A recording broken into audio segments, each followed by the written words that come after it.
चलिए जी शुरू करते हैं क्लास। तो अपनी लास्ट क्लास जो थी मैथ की, उसमें हम लोगों ने क्या किया था? उसमें हम लोगों ने एक टेस्ट लिया था क्वाड्रेटिक इक्वेशन एंड एपी का। ठीक है, क्वाड्रेटिक इक्वेशन एंड एपी का एक टेस्ट हुआ था। 10 क्वेश्चन दिए थे मैंने उसमें गिनकर, और उन 10 क्वेश्चंस को मैं अब तुम लोगों के साथ डिस्कस करूंगा आज। ठीक है, पता चल जाएगा तुम लोगों को कि सही किया है गलत किया है एंड ऑल। ठीक है ना, क्या अप्रोच होनी चाहिए, क्या क्या लिखना है क्या नहीं लिखना है, सब कुछ। Am I clear to everyone? Yes, sir. Yes. Okay, तो पहले क्वेश्चन से शुरू करते हैं। क्वेश्चन पेपर सबके पास है आई होप। पहला क्वेश्चन है, a person on tour has rupees 360 for his daily expenses.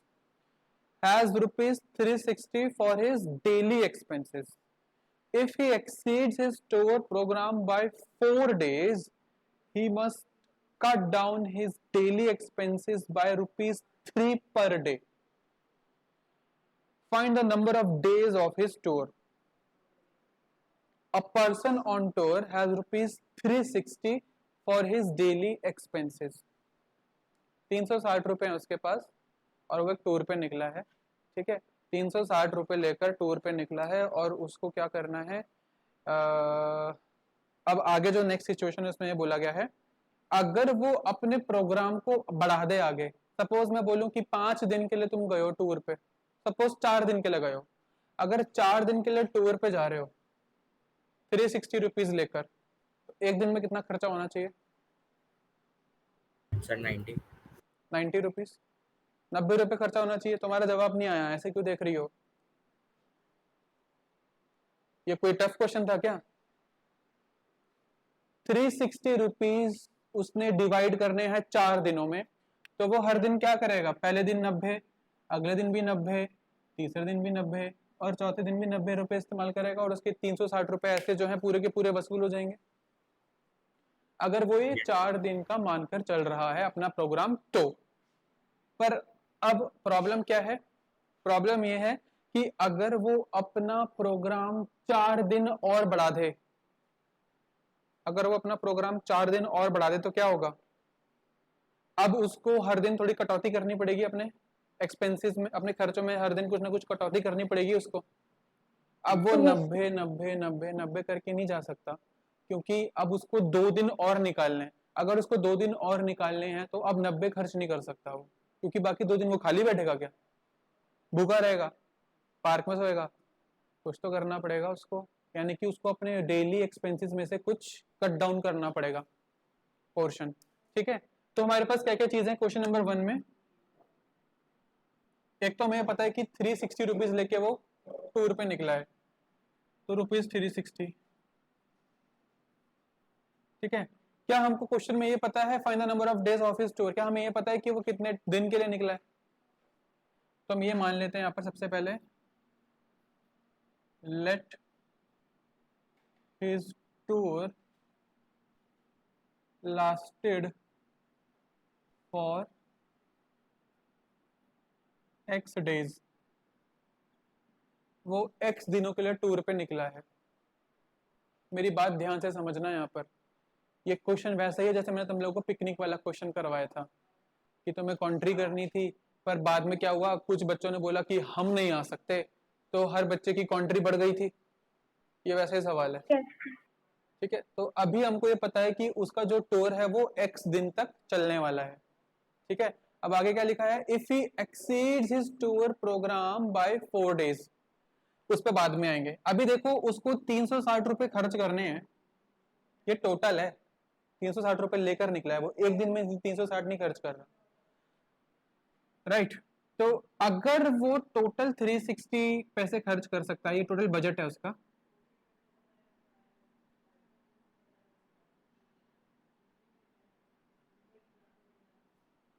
तो वो एक दिन में कितना खर्चा कर रहा होगा? एक्सपेंडिचर उसका कितना आएगा एक दिन का? Sir, 360 by 360 by X. Yes, sir. Expenditure per day, total उसको 360 खर्च करने हैं, है उसके पास एक्स दिन, कितने खर्च करेगा वो एक दिन में? 360 by Sir, 360 हाँ by मैं 2 मिनट में इससे पूछ रहा हूँ, क्या बताओ? हाँ, अगर टोटल 360 रुपीज हैं और एक्स डेज है उसके पास, खर्च एक्स डेज में उसको 360 पूरे पूरे यूटिलाइज करने हैं, तो एक दिन में कितने पैसे खर्च कर रहा होगा वो? गुड, 360। सभी ने पहले जवाब दे दिया था कि वो एक दिन में 360 डिवाइड बाई एक्स रुपीज खर्च करेगा। ठीक है, ये तो था ओरिजिनल एक्सपेंडिचर, जब उसने प्रोग्राम अपना नहीं बढ़ाया। पर अब अगर हम न्यू एक्सपेंडिचर देखें उसका,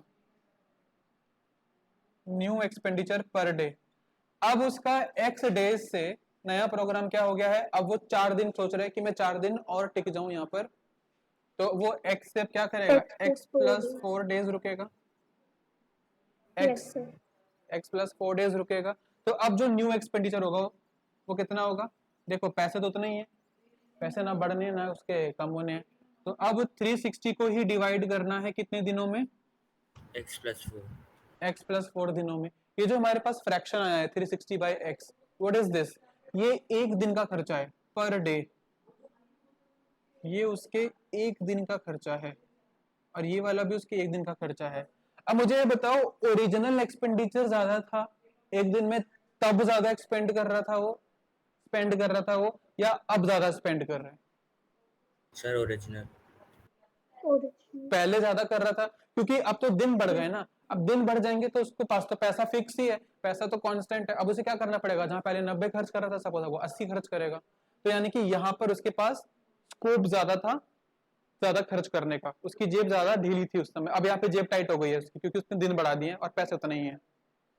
ठीक है, ये एक दिन का खर्चा है, ये भी एक दिन का खर्चा है, और दोनों में कितना फर्क आ रहा है, लिखा है ना क्वेश्चन में, must cut down his daily expenses by ₹3 per day. तो इन दोनों में जो डिफरेंस आ रहा है, इन दोनों में जो डिफरेंस आ रहा है,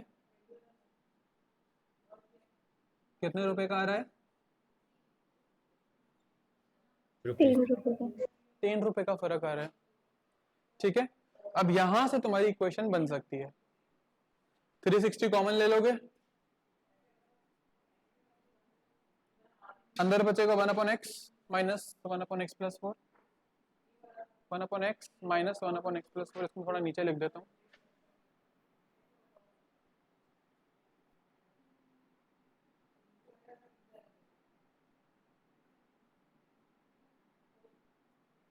इक्वल्स टू ₹3, 360 वहां नीचे आ जाना है, यहाँ पर क्रॉस मल्टीप्लाई करेंगे हम लोग,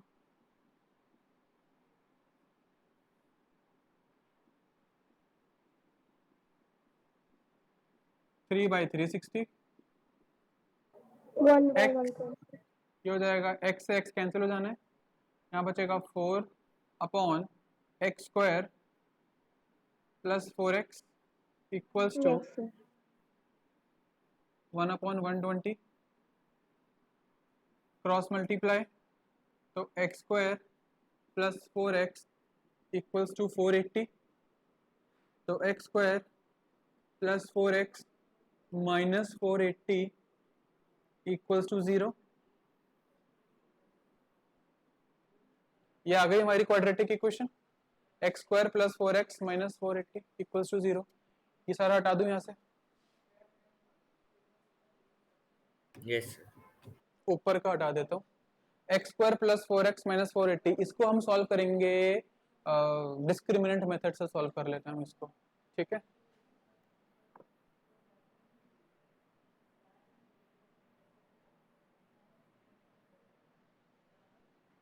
तो a जा रहा है यहाँ पर 1, b जा रहा है यहाँ पर 4, और c जा रहा है यहाँ पर माइनस 480। तो d की वैल्यू क्या हो जाएगी, b square minus 4ac, b square minus 4ac, 16 minus minus plus 4 into 0 0, 4 8 jar 32, 4 4 jar 16, 17 18 19, ये हो गया तुम्हारा 1920 प्लस 16, तो 1936, 1936। अब इसका स्क्वायर रूट पॉसिबल है क्या? सोच के बताओ मुझे, स्क्वायर रूट। नहीं है सर।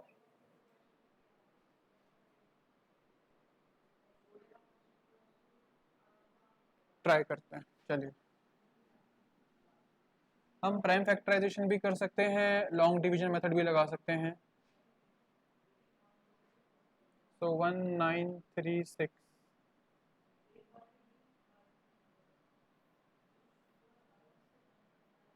4 4 16,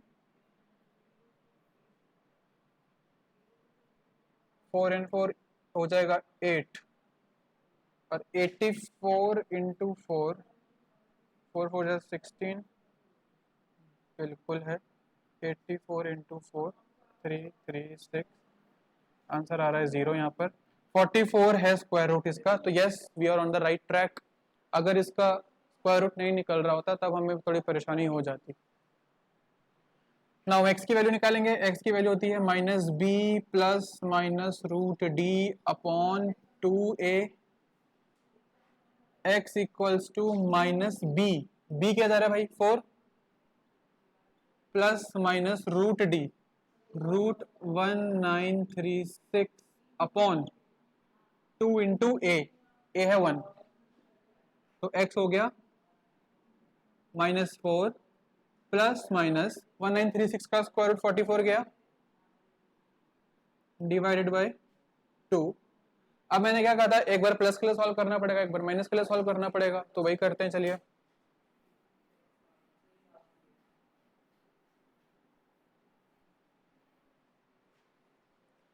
x हो जाएगा, प्लस के लिए सॉल्व करते हैं पहले, -4 plus 44 divided by 2, 40 by 2 that is 20। ये हो गया सबसे पहले 20 डेज, यानी कि इसको जो टूर था वो 20 डेज का चला। अब अगर हम माइनस लेके जाएंगे, -4 -44 बाई 2, ये हो जाएगा -48 बाई 2, दैट इज -24। इसको हम इग्नोर करेंगे क्योंकि डेज कभी माइनस में हो नहीं सकते। ठीक है, अब क्वेश्चन में क्या पूछा है, find the number of days of his tour. तो 20 डेज तक उसका टूर चला है, और अगर उसने 4 दिन और खींच दिए तो 24 डेज वो टूर पे रहेगा। कोई दिक्कत इस क्वेश्चन में? ये सारे के सारे क्वेश्चंस वैसे ही हैं जैसे मैंने तुम लोगों को पिकनिक वाला करवाया था, कंट्री वाला जो क्वेश्चन था, ठीक है ना। ये सारे सब में वही फॉर्मेट लग रहा है। अब तुम्हें ये डिसाइड करना है कि जो क्वेश्चन मुझको दिया जा रहा है उसको किसके रिस्पेक्ट में बनाऊं। जैसे क्वेश्चन में साफ साफ लिखा था यहाँ पर, he must cut down his daily expenses by ₹3। Daily expenses हमने लिखा था ना यहाँ पर, न्यू एक्सपेंडिचर, प्रीवियस एक्सपेंडिचर। तो वो मैंने लिखा ही इसलिए था क्योंकि मुझे उसकी जरूरत पड़ेगी इक्वेशन बनाने के लिए, क्योंकि जो मुझे वो जो ₹3 का दे रखा है ना उन लोगों ने डिफरेंस मुझको, वो मुझे इस्तेमाल करना है इक्वेशन में। उसी के आसपास, उसी के इर्द गिर्द जो है मेरी इक्वेशन बननी है। इसलिए जो मैंने यहाँ 3 लिखा था इक्वेशन बनाते वक्त, वो क्या था, वो क्या था बेसिकली, एक दिन के खर्चे का डिफरेंस था। एक दिन का खर्चा मान लो, एक दिन का खर्चा था वो उसका।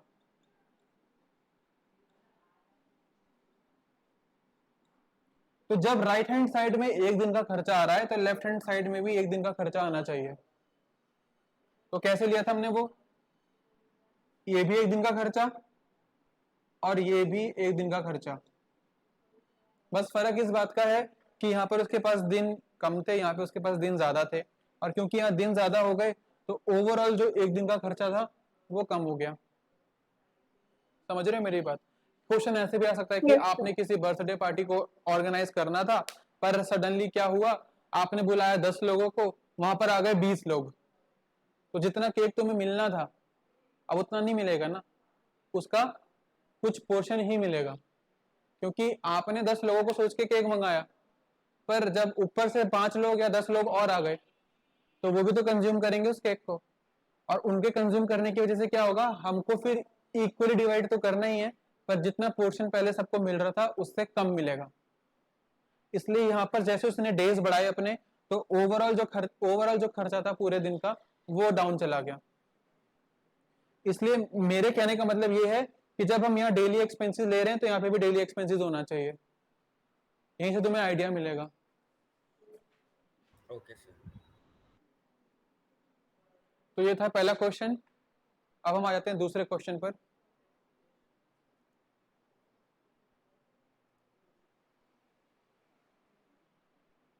दूसरा क्वेश्चन भी ऐसा ही है।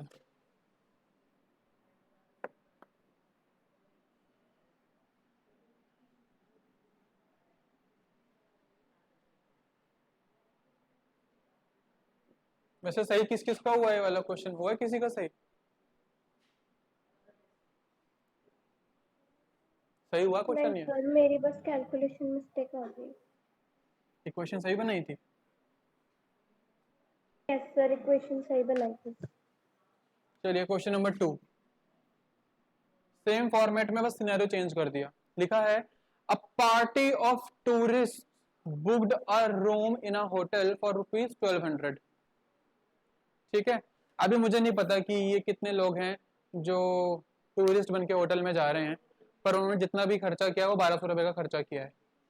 आगे बोला है 3 of the members failed to pay, as a result others had to pay ₹20 more। अब वही बात हो गई ना, अच्छा तू पैसे नहीं दे रहा, तू पैसे नहीं दे रहा, अरे यार अब इस केस से का भी मुझे देना पड़ेगा, उस केस से का भी मुझे देना पड़ेगा। मैं अपना तो दे ही रहा था, पर मुझे अब इन तीनों का जितना भी खर्चा आएगा वो सब में डिवाइड होगा। कि सपोज इन तीनों का खर्चा जितना भी जा रहा है, तू भी इतना दे, फिर तू भी इतना दे, तू भी इतना दे, क्योंकि वो तीनों नहीं दे पा रहे। हो सकता है उनका सपोज पर्स चोरी हो गया, या वो पर्स लाना भूल गए, या उनके पास बहाने बहुत होते हैं ना, जब पैसे देने की बात आती है तो बहाने बहुत होते हैं इंसान के पास, है ना। फ्री के चंदन होंगे वो, क्या पता। तो ये a party of tourists booked a room in a hotel for ₹1200. 3 of the members failed to pay, as a result others had to pay ₹20 more each। यानी कि उनको 20 रुपए एक्स्ट्रा देने पड़े। ठीक है, how many tourist were there in the party. तो चलिए वही पूरा का पूरा प्रोसीजर रहेगा कि हम क्या करेंगे, नंबर ऑफ टूरिस्ट को एक्स लेंगे क्योंकि हमें नहीं पता, और टोटल खर्चा कितना होना है, 1200 रुपए का। टोटल खर्चा 1200 रुपए का होना है, तो ये बजट था अपना। एंड एज्यूम कर लेते हैं दैट लेट एक्स टूरिस्ट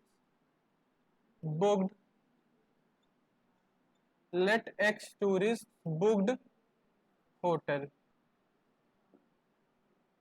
अगर एक्स टूरिस्ट में से सब दे रहे हैं पैसा, अगर एक्स टूरिस्ट में से सब पैसा दे रहे हैं, तो एक बंदे पर हेड कितना चार्ज आएगा, ओरिजिनल पर 100 by X। Head charge. हाँ बिल्कुल सही बोला, 1200 बाई एक्स, क्योंकि ये 1200 रुपए सब में डिवाइड होने हैं। यस ये सर। हर एक बंदे का चार्ज हो गया जो देना था, पर 3 लोगों ने क्या बोला कि हम तो नहीं दे सकते पैसे, तो अब एक्स में से 3 लोगों को हटाना पड़ेगा। अब ये एक्स लोग नहीं रहे, अब कितने लोग हो गए हैं, अब एक्स से कितने लोग हो गए, 3 लोग पीछे हो गए, हम पैसे नहीं दे सकते, सही एक्स सर। माइनस 3। अब पेमेंट जो है वो सिर्फ एक्स माइनस 3 टूरिस्ट देंगे। ठीक है, तो नाउ न्यू चार्ज पर हेड कितना हो जाएगा, 1200 अपॉन एक्स माइनस 3। अब हर बंदे को इतने पैसे देने हैं। मुझे अब ये बताओ, यहां ज्यादा देने हैं, यहां ज्यादा देने हैं, अब ज्यादा देने हैं या फिर पहले का ज्यादा दे रहे थे, कब ऊपर या नीचे? नीचे सर सर न्यू अब वाले। ज्यादा दोनों। ऑब्वियसली, क्योंकि 3 लोग पीछे हो गए हैं तो सबके ऊपर थोड़ा सा भारी पड़ेगा बजट, यस सर। क्योंकि 3 लोगों का जो एक्सपेंसेस है वो हम लोग उठा रहे हैं। तो कितना इसमें से इसको माइनस करना पड़ेगा, 1200 बाई एक्स में से, सॉरी -3, यहां ज्यादा था ना, इसमें से इसको माइनस करेंगे तो कितना खर्चा आ रहा है, कितने का फर्क आ रहा है? 20 सर रुपए का 20। फर्क आ रहा है। समझे बात? अब वही है यस कहानी पुरानी, वही 1200 को कॉमन लो, Yes. 1/x-3 minus 1/x equals to 20। इसको ले लो x-3 divided by x into x-3। ये 1200 नीचे आ जाएगा, 20 के नीचे 1200 आ जाएगा। ये x से x कट जाएगा, माइनस माइनस प्लस 3 हो जाएगा upon x square minus Minus 3x. Equals to 1/60. 1/60। तो ये बन जाएगी इक्वेशन तुम्हारी एक्स स्क्वायर माइनस 3x। ये 180 वहां जाएगा, क्रॉस मल्टीप्लाई होने के बाद फिर वापस आएगा तो माइनस 180 बनेगा इक्वल्स टू 0। ठीक है जी, x square minus 3x minus 180 equals to 0। ये आ गई अपनी क्वाड्रेटिक इक्वेशन। इसको तो हम उससे भी सॉल्व कर सकते हैं, स्प्लिटिंग द मिडल टर्म से। 12 और 15 मल्टीप्लाई करो, 12 और 15 को, 12 और 15 को मल्टीप्लाई करो, आ रहा है 180, आ रहा है ना, और दोनों में 3 का गैप भी है। तो x square minus 15x plus 12x minus 180 equal to 0। ये लिखेंगे यहाँ पर। Yes sir. इन दोनों में x कॉमन आ रहा है तो x माइनस 15, इन दोनों में 12 कॉमन आ रहा है प्लस 12, तो यहाँ बचेगा x माइनस 15 इक्वल्स टू 0। अब इन दोनों में x माइनस 15 कॉमन आ रहा है, अंदर बचेगा ये वाला x और प्लस 12 इक्वल्स टू 0। एक बार x माइनस 15 को 0 से इक्वेट करेंगे तो x की वैल्यू आ गई 15 टूरिस्ट, राइट। और Yes, एक बार sir. x प्लस 12 को 0 से इक्वेट करेंगे तो x की वैल्यू आ गई माइनस 12। इसको हम Minus इग्नोर 12. करेंगे, टूरिस्ट माइनस में हो नहीं सकते, right. Yes, sir. Yes sir. Quadratic फॉर्मूले से भी सॉल्व कर। किस किस का सही हुआ ये क्वेश्चन? नहीं हुआ। जिसका पहला सही नहीं हुआ उसका दूसरा भी सही नहीं होगा, क्योंकि क्या चीज करो ना फोन में, मैं तभी तो टेस्ट ले रहा हूँ। किसी का नहीं सही हुआ ये वाला क्वेश्चन भी।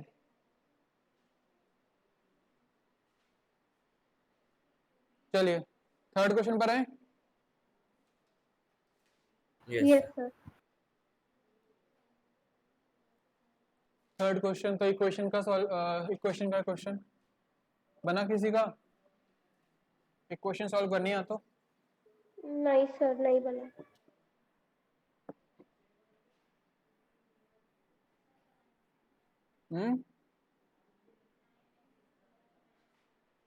बना है कि नहीं बना है? बना है।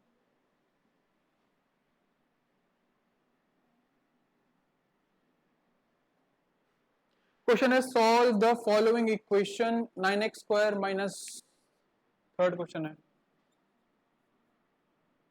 9x स्क्वायर माइनस 9 ब्रैकेट में a plus b into x plus 2a square plus 5ab plus 2b square equals to 0। यही है ना, 2a square plus 5ab plus 2b square equal to 0। इसको तो सीधा सीधा हम लोगों ने सॉल्व करना है डी वाले मेथड से। और डी वाला मेथड लगाने के लिए सबसे पहले हमको ए पता होना चाहिए। ए की वैल्यू क्या जा रही है यहाँ पर? 9 जा रही है। बी की वैल्यू क्या जा रही है यहाँ पर? 9a plus b. Sir 9a plus b. Minus 9a plus b, ये बोलोगे ना, minus 9a plus B.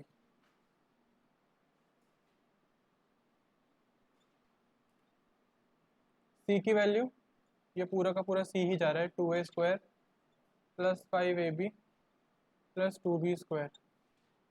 D का फॉर्मूला लगाते हैं, b² माइनस 4ac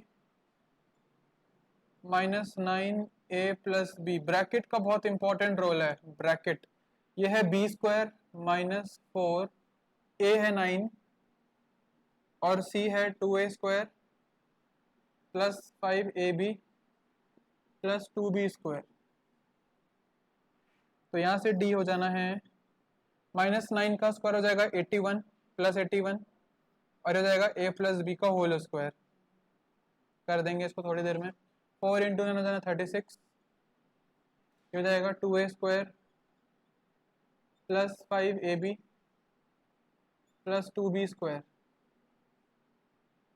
डी हो जाएगा तुम्हारा। अब कुछ बच्चे क्या करते हैं गलती, इसको सॉल्व करने के बजाय 81 को अंदर मल्टीप्लाई करके छोड़ देते हैं। इतना मतलब ब्रैकेट को सॉल्व करना चाहिए सबसे पहले, हमेशा बच्चों को ये रोल सिखाया जाता है baud mass.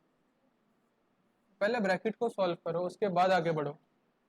a plus B का होल स्क्वायर हो जाएगा a²। अच्छा, a प्लस बी का होल स्क्वायर क्या लिखते हैं, a² प्लस b²। काम खत्म। a² plus 2ab plus b², ये होना चाहिए। और ये 36 यहाँ मल्टीप्लाई हो जाएगा, अगर हम ब्रैकेट के साथ ही ओपन कर दें तो माइनस 36 इंटू 2 जाना है minus 72a² minus plus minus minus 180ab minus plus minus 72b²। कोई दिक्कत? No sir. इसको भी अगर हम No. ओपन कर दें यहाँ से तो d की वैल्यू क्या हो जानी है, 81a² प्लस 162ab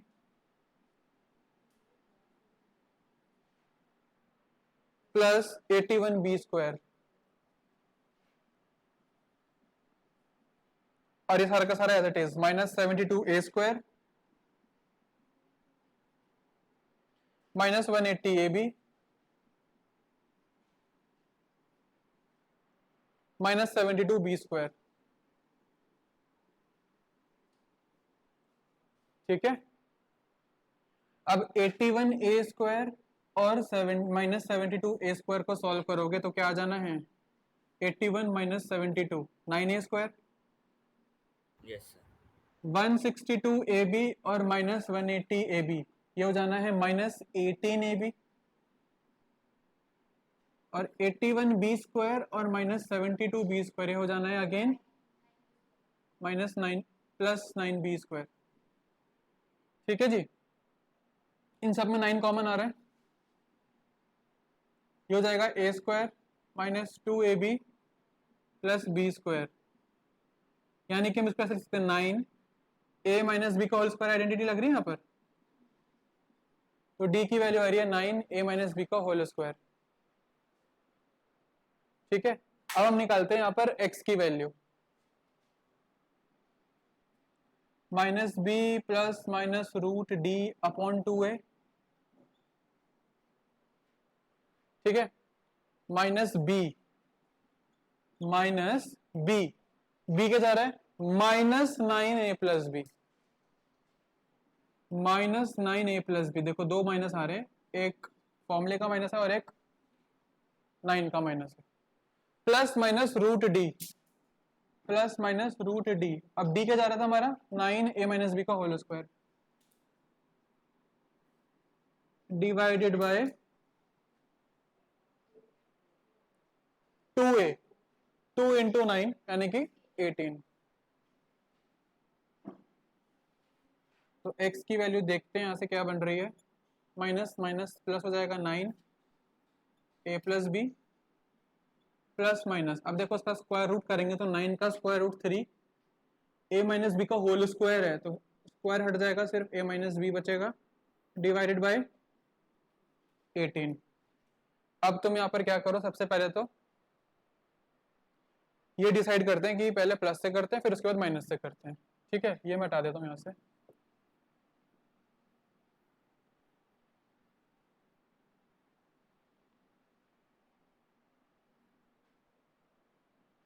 अगर प्लस के लिए सॉल्व कर रहे हैं तो x equals to 9a plus 9b plus 3a minus b divided by 18 हो जाएगा। x equals to 9a plus 9b plus 3a plus minus 3b upon 18। तो x की वैल्यू हो जाएगी 9 plus 3 12a plus 9b minus 3b हो जाएगा plus 6b divide by 18। तो 6 common ले लो यहां से, 2a plus b divide by 18, 6 1 जा 6 3 जा। तो x की पहली वैल्यू आ रही है 2a plus b divided bye 3। ठीक, एक बार हम माइनस के लिए सॉल्व करते हैं।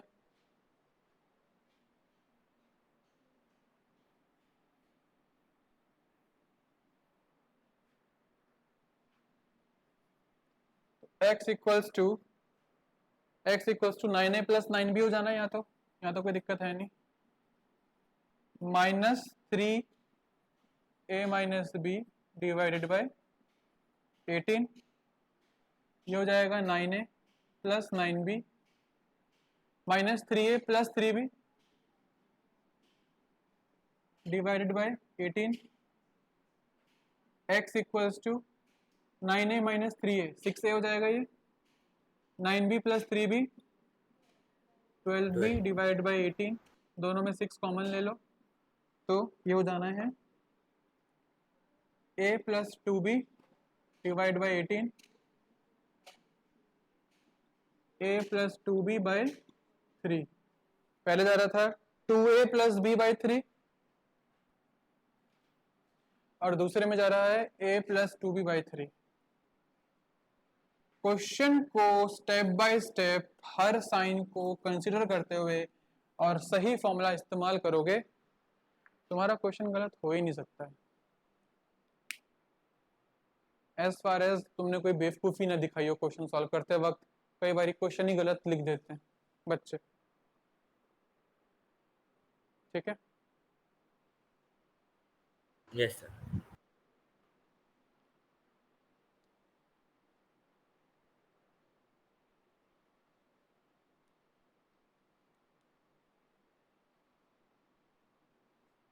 अब क्वेश्चन नंबर 4 पर आ जाए।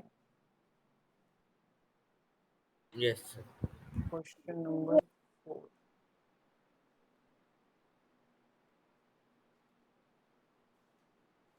क्वेश्चन नंबर 4 तो आसान है, ये तो हो ही गया होगा सबका। छोटा सा क्वेश्चन है,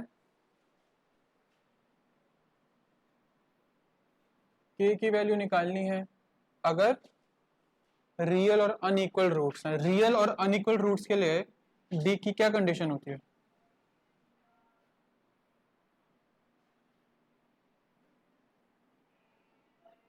क्या कंडीशन होती है d की, बताइए, रियल एंड अनइक्वल रूट्स के लिए?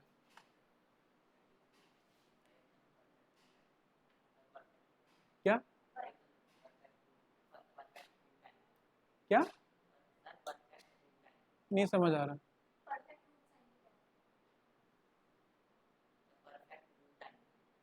परफेक्ट रूट आएंगे। परफेक्ट रूट क्या होता है? पहली बार सुन रहा हूँ शब्द में perfect root.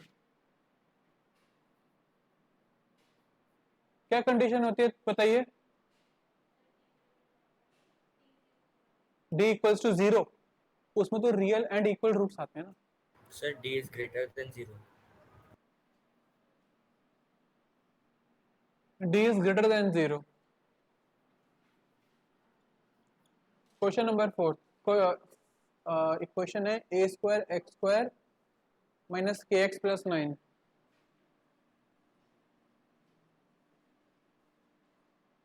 Equals to 0। Perfect root पता नहीं क्या बोल रहे थे, समझ नहीं आया मुझे। अब d ग्रेटर देन 0 है तो यानी कि b square minus 4ac greater than 0 होगा, है ना। अब b क्या जा रहा है यहाँ पर? Minus k। Minus k. Four A क्या जा रहा है, ए स्क्वायर जा रहा है, ए की जगह ए स्क्वायर बैठा है, और सी क्या जा रहा है, हो जाएगा के स्क्वायर माइनस 36 ए स्क्वायर ग्रेटर देन 0। इतना तो किया ही होगा तुम लोगों ने सॉल्व, अगर कंडीशन सही लगाई है, for real and unequal roots.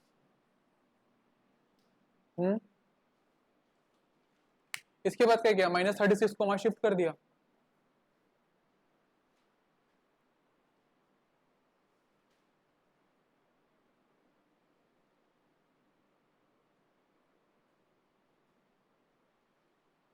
कर दो, क्या शर्मा क्या रहे हो, के स्क्वायर ग्रेटर देन 36 ए स्क्वायर।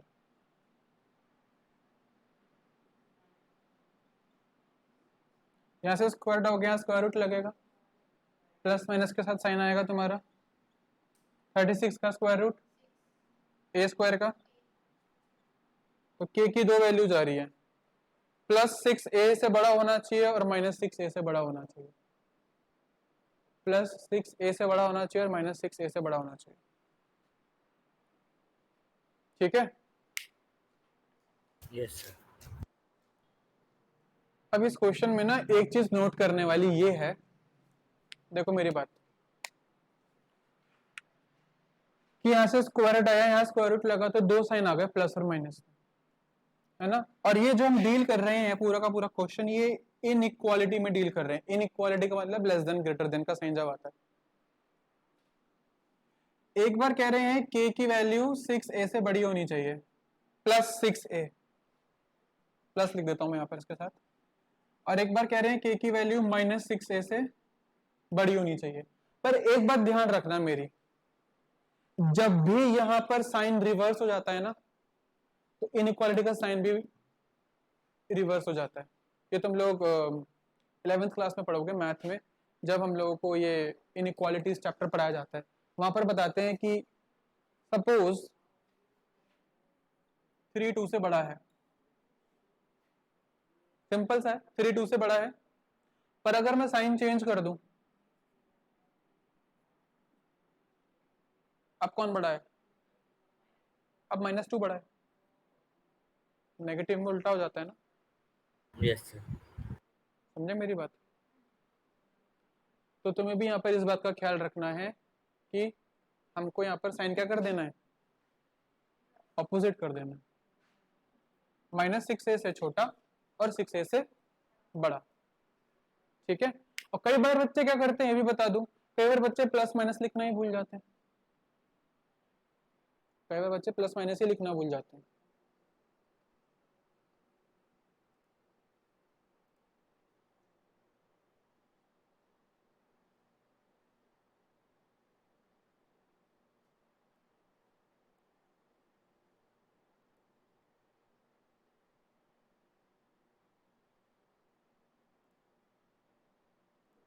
आ जाए नेक्स्ट क्वेश्चन पर। Yes, sir. Yes sir.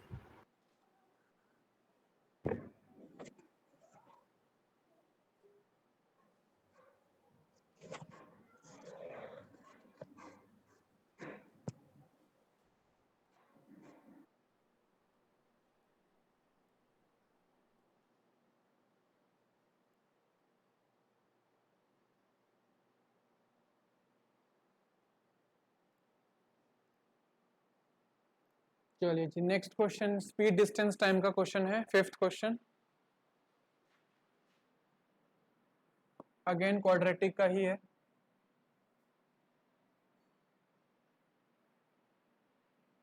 और मैंने ये भी बता रखा है कि स्पीड डिस्टेंस टाइम के ज्यादातर क्वेश्चंस किसके रिस्पेक्ट में बनाकर सॉल्व हो जाते हैं, टाइम के रिस्पेक्ट।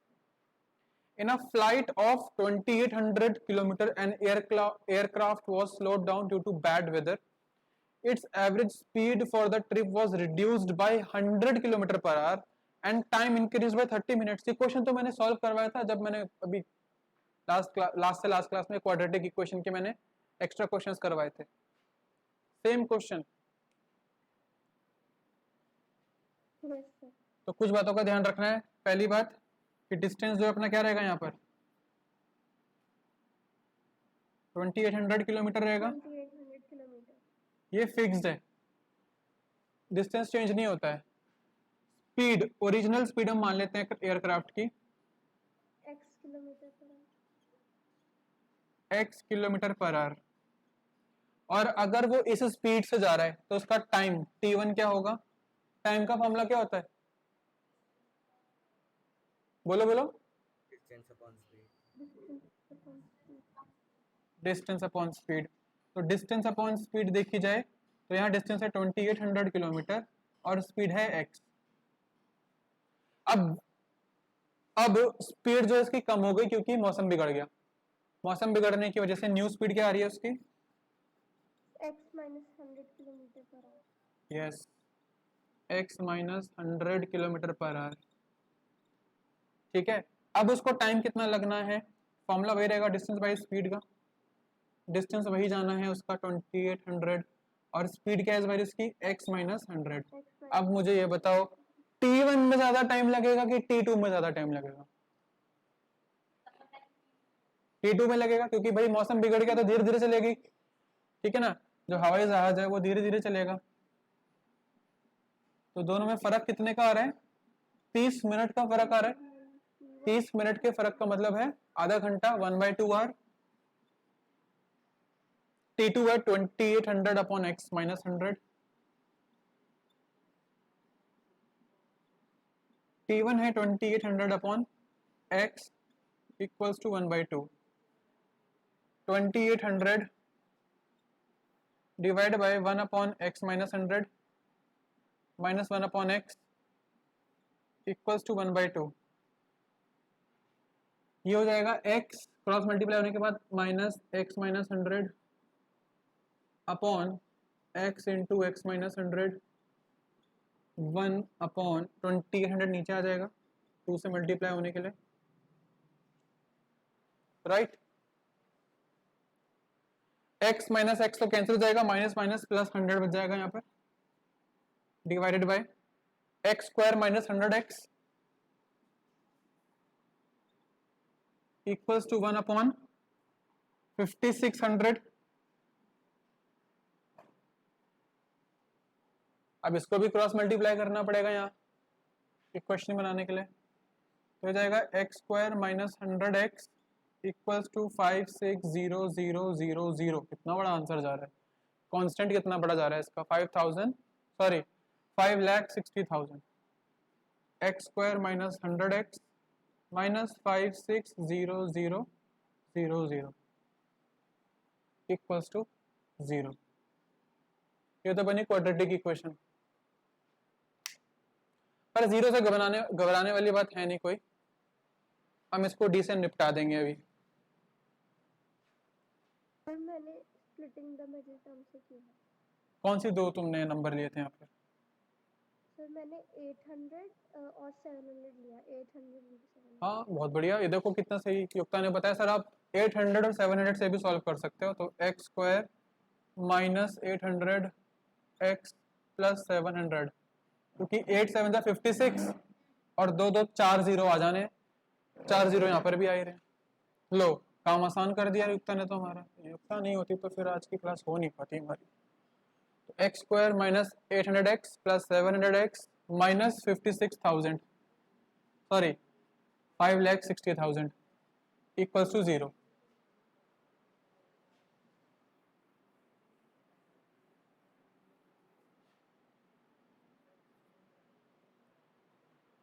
ले लीजिए यहाँ पर x कॉमन, तो ये बचेगा x माइनस 800. यहाँ पर क्या कॉमन आ रहा है? 700. x minus 800 equals to 0. x minus 800 common आ रहा है, अंदर बचेगा x प्लस 700 इक्वल्स टू 0. यहाँ x को 0 से इक्वेट करोगे तो x की वैल्यू आ जाएगी 800 किलोमीटर प्रति घंटा. Yes sir. और यहाँ से x की स्पीड आ जाएगी माइनस 700 किलोमीटर प्रति घंटा, जिसको हम इग्नोर करेंगे क्योंकि स्पीड माइनस में नहीं हो सकती. क्लियर है? Yes sir. मैंने 3-4 जो क्वेश्चन दिए हैं इसमें क्वाड्रेटिक इक्वेशन के सारे सारे सेम फॉर्मेट में गए हैं, देख रहे हो. चाहे वो तुम्हारा पहला क्वेश्चन गया हो, पहला क्वेश्चन किस पर बेस्ड था? पहला क्वेश्चन टूरिस्ट वाला, क्वाड्रेटिक पे था। पहला क्वेश्चन था टूर वाला था, दूसरा वाला क्वेश्चन टूरिस्ट वाला था, तीसरा तुम्हारा इक्वेशन थी, चौथी भी इक्वेशन थी, और पांचवा तुम्हारा फ्लाइट वाला क्वेश्चन। सब में सेम फॉर्मेट यूज हो रहा है, सेम फॉर्मेट। चलिए 6th क्वेश्चन पर आते हैं अब। बहुत ही बढ़िया क्वेश्चन, बहुत ही बढ़िया। बोर्ड एग्जाम, वैसे तो ये सारे क्वेश्चंस कभी ना कभी बोर्ड एग्जाम में या प्री बोर्ड एग्जाम में आए हैं। 6th क्वेश्चन तो मैं बता सकता हूँ बोर्ड एग्जाम में आ चुका है। बहुत अच्छा क्वेश्चन है, चोर पुलिस वाला क्वेश्चन। अब कई बार बच्चे बोलते हैं कि सर ये वाले क्वेश्चन तो सिलेबस में है नहीं, डिलीट हो गए, पर यही वाले क्वेश्चन केस स्टडी में भी तो आ सकते हैं, तब क्या करोगे? तब अपने सेंटर में बैठे बैठे टीचर के साथ, दूसरे स्कूल के टीचर के साथ आर्ग्यू थोड़ी करोगे, तब तो करना ही पड़ेगा। तो you have to be prepared for extreme conditions, extreme situations. समझ रहे हो? तो क्वेश्चन है, a thief runs away from a police station with a uniform speed of 100 metres per minute. तो चोर जो है वो भागा पुलिस स्टेशन से, कौन कितनी स्पीड से भाग रहा है? 100 metre per minute. 100 metre per minute की स्पीड से जो है थीफ भाग रहा है, ठीक है। After 1 minute a police runs behind the thief to catch him. 1 minute बाद जो है पुलिस को पता चला कि चोर भाग गया है, तो 1 मिनट बाद जो है पुलिस भी भागना शुरू करती है उसके पीछे। He goes at a speed of 100 meter per minute in first minute and increases his speed 10 meter each succeeding minute. ये इंपॉर्टेंट लाइन है, देखिए सबके सब। He goes at a speed of 100 meter per minute. तो police वाला जो है वो सबसे पहले 100 मीटर पर मिनट की स्पीड से भागा है, पर अगर वो इसी स्पीड से भागेगा तो वो हमेशा चोर के पीछे ही रहेगा, क्योंकि वो चोर की स्पीड को मैच तो कर रहा है, पर उसकी वो उससे 1 मिनट पीछे भी तो है। पुलिस वाला 1 मिनट लेट भागा है ना। अब पुलिस वाला 1 मिनट लेट भागा है, और चाहे वो थीफ की स्पीड से क्यों ना भाग रहा हो, दोनों के बीच में 1 मिनट का फर्क तो रहेगा ही। तो Yes. अभी पुलिस वाले को क्या जरूरत है? पुलिस वाले को यह जरूरत है कि वो अपनी स्पीड बढ़ाए। तो उसने क्या बोला कि पहले मिनट जो है उसकी उसने जो है 100 मीटर प्रति मिनट की रफ्तार से भागा है वो। दूसरे मिनट उसने क्या किया? अपनी स्पीड बढ़ा दी और 110 कर दी। और तीसरे मिनट क्या किया? 10 मीटर और बढ़ा दी, तो ये 120 हो गई। और ऐसा चलता जा रहा है। हमसे ये पूछ रहे क्वेश्चन में, after how many minutes the police man will catch the thief. कितनी देर बाद, यानी कितने मिनट बाद चोर को पुलिस पकड़ लेगी। समझे? तो पहले तो ये बताओ कौन से चैप्टर का क्वेश्चन नहीं है? हैं? कौन सा? एपी का है ना। 10-10 का कॉमन डिफरेंस आ रहा है हर बारी। क्वेश्चन को मैं वापस से एक बारी ब्रीफ कर देता हूं, तुम लोग एक बारी ट्राई करो, then only I can go with it. है 10 मिनट बाद, क्यों?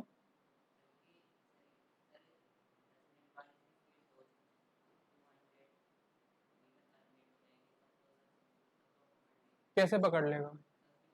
तो वो बैठा थोड़ी है, वो भी तो भाग रहा है। चोर ने 1 मिनट भागने के बाद बैठ थोड़ी क्या कि नहीं जी मेरी सांस फूल रही है, बैठ रहा हूं मैं।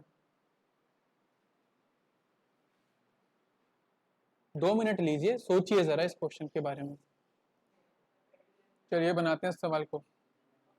है कितना हो गया? होने वाला है? पर इतना आसान थोड़ी है सवाल, इतनी जल्दी हो जाएगा। चलो देख लो, जिनका होने वाला है वो बनाते रहें, बाकी सब देखें। देखो, थीफ और पुलिसमैन की बात करते हैं हम लोग, ठीक है। पंखा बंद कर दो, मैं ठंड लग रही है अभी तो मुझे। हाँ, तो बात हो रही थी चोर और पुलिस की, चोर और पुलिस के बीच में कितने टाइम का फर्क है? 1 मिनट का फर्क है। सर 1 मिनट का। 1 मिनट का फर्क है, बिल्कुल सही बोला। अब देखो, इसी को मैं थोड़ा और इलैबोरेट करके लिखता हूँ। 100 मीटर्स पर मिनट का मतलब क्या हुआ? 100 मीटर्स पर मिनट का मतलब हुआ कि 1 मिनट में 100 मीटर भागा पुलिस वाला, 1 मिनट में 100 मीटर भागा। देन दूसरे मिनट में 110 मीटर भागा पुलिस वाला। देन तीसरे मिनट में 120 भागा पुलिस वाला। क्या हमें बताया कि पुलिस वाला कितने मिनट तक भागा? ये नहीं पता हमें, यही पता करना है क्वेश्चन में। तो क्या हम ये लिख दें कि n मिनट्स भागा वो, पुलिस वाला n मिनट्स भागा है। और थीफ, चोर जो है वो n+1 मिनट्स भागा है, क्योंकि उसके पास 1 मिनट का मार्जिन था ना, पहले निकल गया था वो। तो थीफ जो है अपना n+1 मिनट्स भागा है। पहले वो ये बात बताओ, मुझे समझ में आई कि नहीं आई? समझ में आ गई बात? Yes sir. भाई थीफ के पास 1 मिनट ज्यादा तो था, तो इसलिए n+1 कर दिया। पुलिस वाला 10 n मिनट्स भागा, ये n+1 मिनट भागा। बस ये फर्क इस चीज का है कि वो हर मिनट अपनी स्पीड बढ़ाता जा रहा है, क्योंकि वो हर मिनट डिस्टेंस ज्यादा कवर कर रहा है। तो जितना, अब देखो बात ये है कि n मिनट्स में जितना डिस्टेंस पुलिस वाले ने कवर किया, उतना ही डिस्टेंस n+1 मिनट्स में थीफ ने कवर किया होगा। भाई सपोज अगर पुलिस को चोर को पकड़ना है, चोर भाग रहा है 9 मिनट, ठीक है, चोर भाग रहा है 9 मिनट या 10 मिनट कर देता हूं मैं इसको। चोर भाग रहा है 1 मिनट में, यहां नहीं लिखता इसको, यहां पे फिर प्रॉब्लम हो जाएगी। चोर भागा 10 मिनट और पुलिस वाला भाग रहा है 9 मिनट। जितना डिस्टेंस चोर 10 मिनट में भाग रहा है, उतना ही डिस्टेंस अगर पुलिस वाले को 9 मिनट में कवर करना है, यानी कि कम टाइम में कवर करना है, तो उसको ज्यादा डिस्टेंस ट्रेवल करना पड़ेगा, जल्दी जल्दी भागना पड़ेगा, क्योंकि टाइम उसको कम लेना है। टाइम उसको कम लेना है, पर उसको इसके और इसके डिस्टेंस को मैच करना है। क्योंकि भाई जैसे ही वो पुलिस वाले को, चोर को पकड़ेगा, पुलिस वाला चोर को पकड़ेगा, इसका मतलब क्या हुआ? दोनों ने सेम डिस्टेंस ट्रेवल किया है। भाई यहां से यहां तक भागना है, और मान लो बी पर आके जो है पुलिस ने चोर को पकड़ लिया, तो जितना डिस्टेंस चोर ने ट्रेवल किया उतना डिस्टेंस पुलिस वाले ने भी ट्रेवल किया। बस फर्क इस चीज का है कि पुलिस वाले को टाइम कम लगा चोर को पकड़ने में। क्यों? क्योंकि पुलिस वाले ने अपनी स्पीड इंक्रीज करी है हर बारी। तो जहां चोर को n+1 मिनट्स लगे ए से बी पहुंचने में, वहीं पुलिस वाले को n मिनट्स लगे। भाई पुलिस वाला कम समय में ही तो ज्यादा स्पीड लेगा अपनी। समझे मेरी बात? Yes sir. मैं वापस से बता देता हूं, ए से बी भागे हैं दोनों की दोनों, ठीक है। चोर जो है n+1 मिनट्स लेकर पहुंच रहा है बी तक, और पुलिस वाला n मिनट्स लेकर पहुंच रहा है, यानी कि पुलिस वाले ने 1 मिनट कम लिया है उससे। और अगर पुलिस वाले को 1 मिनट कम लेना है, तो उसको अपनी स्पीड बढ़ानी पड़ेगी। वही बात मैं कह रहा था कि अगर पुलिस वाले को 9 मिनट लेने हैं, तो 9 मिनट लेने के लिए, सेम डिस्टेंस ट्रेवल करने के लिए, ए से बी तक सेम डिस्टेंस ट्रेवल करने के लिए पुलिस वाले को अपनी स्पीड बढ़ानी पड़ेगी। स्पीड बढ़ानी पड़ेगी, डिस्टेंस दोनों का सेम रहेगा। डिस्टेंस दोनों का सेम रहेगा, यही याद रखना कि डिस्टेंस दोनों का सेम रहेगा। इसी चीज को आगे लेके क्वेश्चन सॉल्व करेंगे हम लोग। डिस्टेंस दोनों का सेम रहेगा। देखो अब, तो जितना distance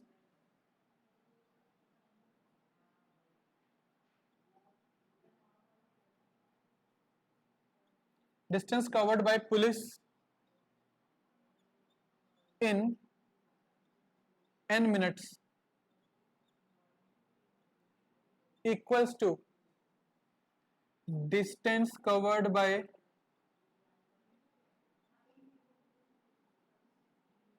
thief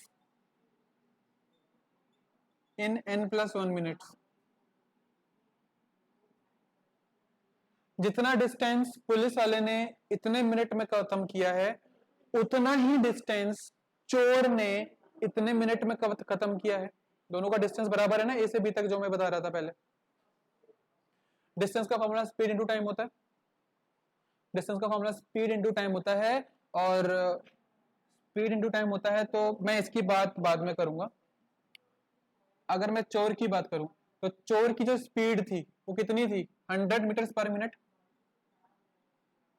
into time n+1 हो जाएगा। डिस्टेंस का फॉर्मूला होता है स्पीड इनटू टाइम। चोर तो एक ही स्पीड से भाग रहा है और इतना टाइम लिया उसने, पर पुलिस वाला टाइम तो इतना ले ही रहा है, पर उसकी स्पीड कितनी है, क्योंकि उसकी स्पीड तो हर बारी बढ़ रही है ना। और ये क्योंकि हर चीज बढ़ रही है, n मिनट तक बढ़ी है ना, ये पहले 100 मीटर प्रति मिनट की रफ्तार से भागा, दूसरे मिनट 110 मीटर प्रति मिनट की रफ्तार से भागा, तीसरे मिनट 120 मीटर प्रति मिनट की रफ्तार से भागा, और n मिनट्स में कितनी रफ्तार से भागा ये हमें नहीं पता। तो यानी कि मुझे यहाँ पे सम वाला फॉर्मूला लगाना पड़ेगा कि उसने n मिनट्स में टोटल कितनी स्पीड अचीव करी। तो ये निकालने के लिए, ये स्पीड निकालने के लिए, टोटल स्पीड निकालने के लिए मुझे एपी का सम वाला कॉन्सेप्ट इस्तेमाल करना पड़ेगा। सम का फॉर्मूला क्या होता है, Sn equals to n 2a plus n-1 into D. ये तो n ही रहेगा क्योंकि कितनी बार जा रहा है हमें नहीं पता, कितने मिनट तक गया, 1 मिनट गया, 2 मिनट गया, 3 मिनट गया, n मिनट गया है, ये तो n टाइम्स जा रहा है। ठीक है, 2 इंटू ए कितना जा रहा है, 100 की स्पीड थी पहले, plus n-1 into D, D यानी कि 10, क्योंकि हर बारी 10-10 से उसने अपनी स्पीड अपनी इंक्रीज करी है। तो यहां से Sn कितना आ जाएगा तुम्हारा, देखो भाई, n/2 200 प्लस 10 n-1। इन दोनों में क्या कॉमन आ रहा है, 210 में क्या कॉमन आ रहा है, 10 10 कॉमन निकाल दो बाहर, तो n/2 इंटू 10, यहां से 10 बाहर निकाला तो 20 बचेगा, यहां से 10 तो जा ही चुका है, n-1 2 इंटू 5, तो ये हो गया Sn equals to 5n 20 plus n-1। ठीक है जी,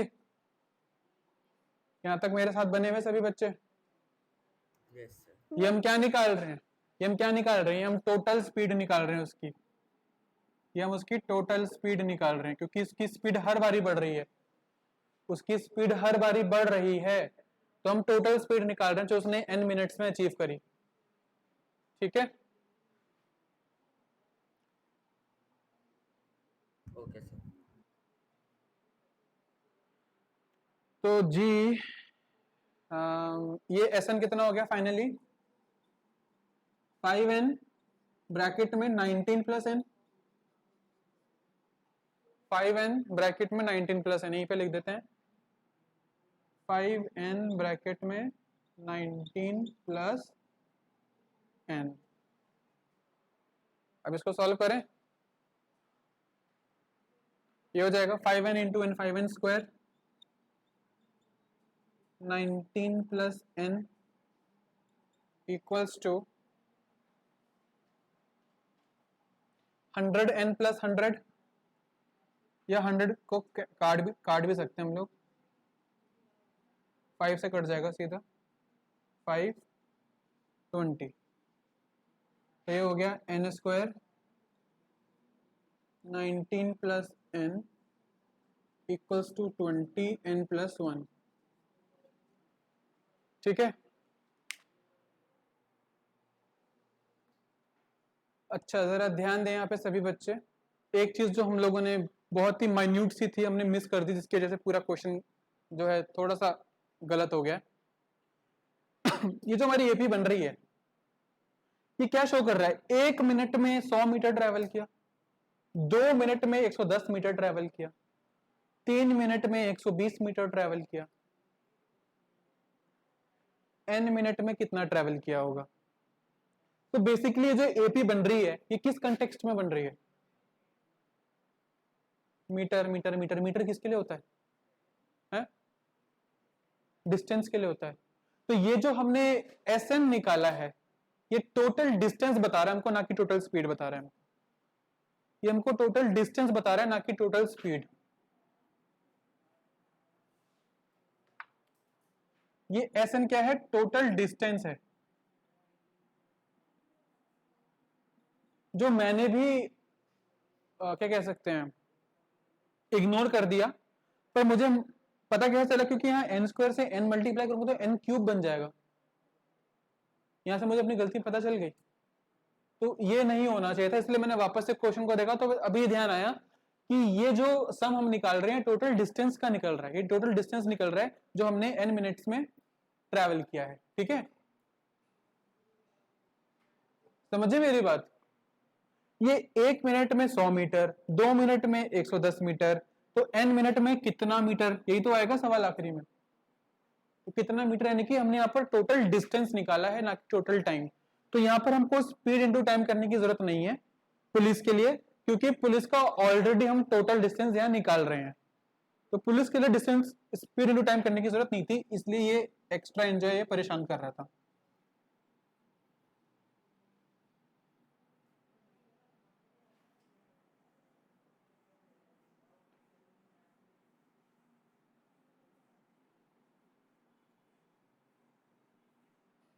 अब देखो, अब तो आसान है question. 5n into 19 plus n हमारा सम आ रहा था, यानी कि टोटल डिस्टेंस आ रहा था।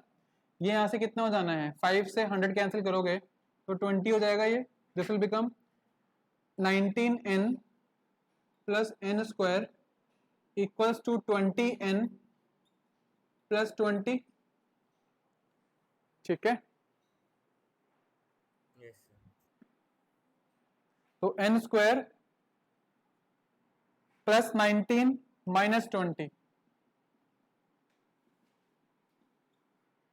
Plus 20 minus 20 equals to 0। तो n square minus n minus 20 equals to 0। अभी हम स्प्लिटिंग कर सकते हैं आसानी से, तो n square minus 5n plus 4n minus 20 equal to 0। ठीक है, तो यहाँ पे तुम्हारे पास n कॉमन आ जाएगा, अंदर बचेगा n माइनस 5, यहाँ 4 कॉमन आ जाएगा, अंदर बचेगा n माइनस 5 इक्वल्स टू 0। दोनों में n माइनस 5 कॉमन आ रहा है, n प्लस 4 अंदर बचेगा इक्वल्स टू 0।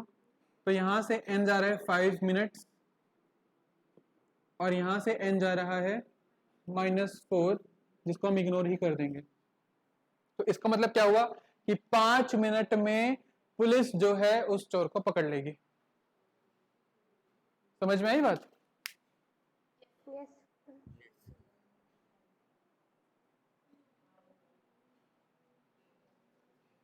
चलें नेक्स्ट क्वेश्चन की तरफ, 7th।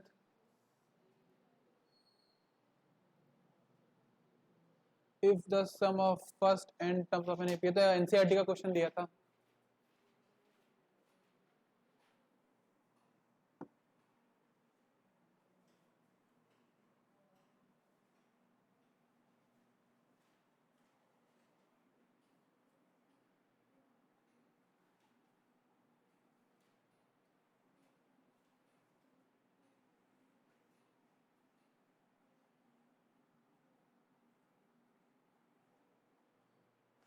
एसएन दे रखा है हमको कितना, 3n स्क्वायर प्लस 2n। क्वेश्चन नंबर कौन सा है ये, एसएन इक्वल्स टू 3n स्क्वायर प्लस 2n। हमसे क्या बोला इन्होंने,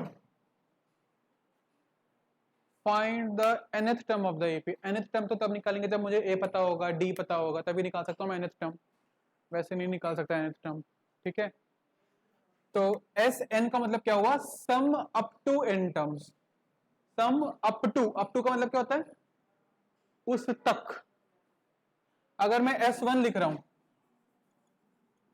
S1 का मतलब क्या हुआ, sum up to first term, first term तक सम क्या होगा, कुछ नहीं होगा, जो फर्स्ट टर्म है वही सम माना जाएगा।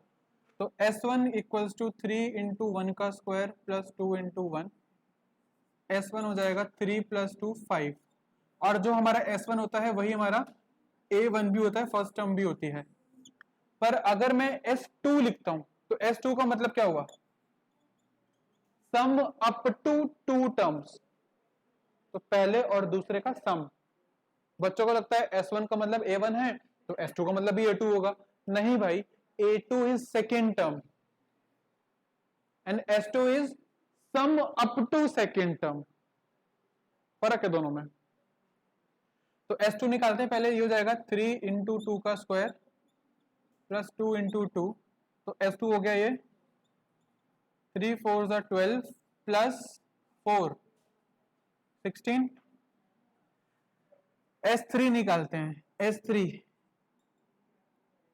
3 इंटू 3 का स्क्वायर प्लस 2 इंटू 3, तो S3 हो जाएगा 3 3 9, 3 27, 27 प्लस 6 हो गया 33।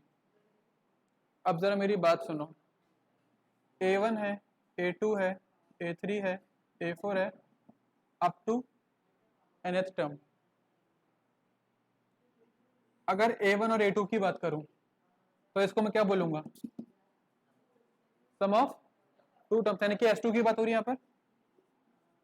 अगर मैं इसकी बात करूं तो ये S3 है। तो अगर मुझे S2 पता है, S2 मतलब पहले दो टर्म्स का सम पता है, तो क्या दोनों का जो सम जा रहा है, यानी कि ये जो पूरा सम जा रहा है उसमें से मैं ये हटा दूं, A1 हटा दूं, तो मुझे A2 मिल जाएगा। तो दैट मीन्स व्हाट, कि अगर मुझे A2 निकालना है, सेकेंड टर्म निकालनी, तो मुझे क्या करना पड़ेगा, पूरे इसके सम में से ये A1 हटाना पड़ेगा, या फिर तुम इसको ऐसे भी लिख सकते हो A2 equals to S2 minus S1, क्योंकि A1 S1 बराबर होते हैं। ऐसे अगर मुझे A3 निकालना है, ठीक है, ये निकालना है, ये भूल जाओ अब। अगर मुझे ये निकालना है तो क्या करना पड़ेगा, इस पूरे सम में से S2 माइनस करना पड़ेगा, इन दोनों को हटाना पड़ेगा, इन दोनों को हटाने का मतलब है S2, तो इस पूरे सम में से ये S2 हटेगा तो A3 बचेगा, तो A3 क्या आ गया, S3 minus S2, right. A1 हम ऑलरेडी निकाल चुके हैं, 5 जा रहा है, A2 निकाल लेते हैं। A2 निकालने के लिए S2 पता होना चाहिए, S2 कितना जा रहा है 16 और S1 जा रहा है 5, तो 16 माइनस 5 इज 11। A3 निकालने के लिए क्या करना पड़ेगा, A3 निकालने के लिए S3 में से S2 माइनस करना पड़ेगा, 33 में से 16 माइनस करोगे कितना आएगा, बताइए, 33 में से 16 माइनस करोगे कितना आएगा, कितना, 17। अब देखो, थर्ड टर्म है हमारे पास, सेकेंड टर्म है हमारे पास, और फर्स्ट टर्म है हमारे पास, क्या क्या जा रहा है, 5 11 17, AP है ये, Yes, sir. 5 11 17। अब तुम्हें निकालनी है nth टर्म, nth टर्म में कौन जा रहा है, तो an निकालना है, इसका मतलब तुम्हें an हो गया a प्लस n माइनस 1, हमें नहीं पता कौन सी टर्म तक जाना है, बस nth टर्म तक जाना है। an equals to a plus n minus 1 into D, कितना जा रहा है 6n माइनस 6, तो an कितना आ गया 5 प्लस 6n माइनस 6, तो an equals to 6n minus 1, ये है तुम्हारा आंसर, ठीक है। तो S1 A1 के बराबर होता है, पर S2 A2 के बराबर नहीं होता, याद रखना। S1 A1 के बराबर इसलिए होता है क्योंकि S1 is sum of first term, और फर्स्ट टर्म में फर्स्ट टर्म ही तो आ रही है बस, और कुछ थोड़ी आ रहा है। अगर S2 बोल रहा हूं तो S2 का मतलब A2 नहीं होता, क्योंकि S2 का मतलब होता है पहली दो टर्म्स का सम, और A2 को मतलब होता है सिर्फ सेकेंड टर्म। दोनों चीजें अलग अलग जा रही हैं, इन दोनों को हम साथ में नहीं लिख सकते हैं। तो वही S2 को सॉरी A2 को निकालने के लिए, AP की सेकंड टर्म निकालने के लिए हम S2 में से S1 माइनस करते हैं। तो तुम्हें वैसे याद होना चाहिए कि यहाँ A2 है तो S2 में से S1, A2 S2, A2 S2, A3 S3, A3 S3। समझ रहे हो बात? ऐसे अगर तुम्हें निकालना है A6 तो A6 निकालने के लिए क्या करोगे? A6 निकालने के लिए क्या करोगे? S6 minus S5। समझ गए? Yes. अब आ जाते हैं 8th क्वेश्चन पर।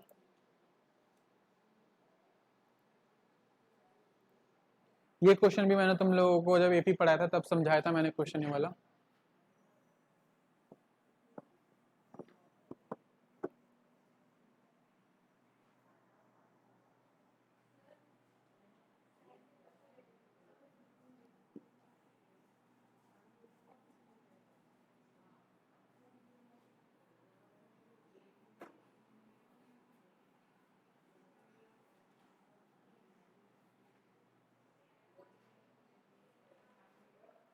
The pth term of an AP is Q and the qth term is P।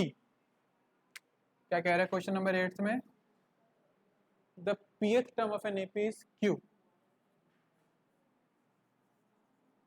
कि जो pth टर्म है वो Q जा रही है और जो qth टर्म है वो P जा रही है।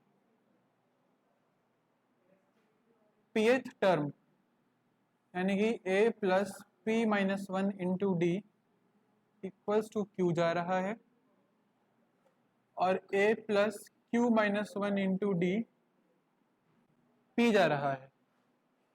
Find the P plus qth term. हमको ये निकालना है।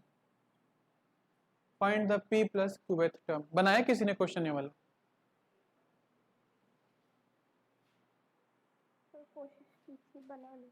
कैसे बनाया बताओ? सर मैंने फॉर्मूला लगाया था इसमें, कहते हैं A P is equal to A plus P minus 1 D. फिर ए पी हमारा क्यू है तो Q is equal to A plus P minus 1 D, Q is equal to A plus P minus D, Q is equal to A plus P आ टी कैसे आ रहा है? टी कैसे आ रहा है? सर। तुमने टी बोला ना, टी कैसे आ रहा है? सर पी बोल रही हूँ मैं। अच्छा P. Q is equal to A plus P. इसके बाद आगे मैंने सॉल्व नहीं किया। और किसी ने? चलो अभी 2 मिनट दे रहा हूँ, जरा बना के देख लो कोई। हाँ 2 प्लस पी नहीं। चलो यहाँ पर P प्लस क्यू की बात हो रही है ना, तो हम भी P प्लस क्यू करने की कोशिश करते हैं। इसको फर्स्ट इक्वेशन मान लेते हैं और इसको second. First equation second equation दोनों को ऐड कर देते हैं। A plus P minus 1 into D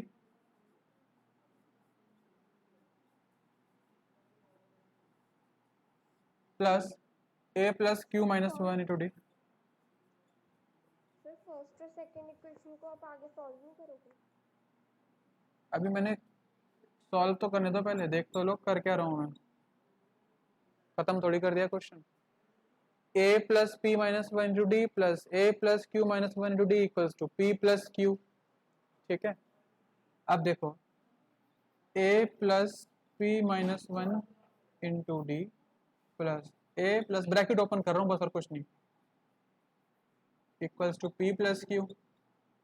A plus A 2A हो जाएगा, P minus 1 into D plus Q minus 1 into D equals to P plus Q. इतनी बात समझ में आई सभी के? अभी मैं इस पर आ ही नहीं रहा हूँ, अभी मैंने दोनों क्वेश्चंस को बस ऐड किया। क्यों ऐड किया वो भी बताऊंगा जब मैं इस पर आऊंगा। अब देखो इन दोनों में डी कॉमन आ रहा है, तो 2a प्लस डी कॉमन ले लो, अंदर क्या बचेगा, p माइनस वन और q माइनस वन बचेगा।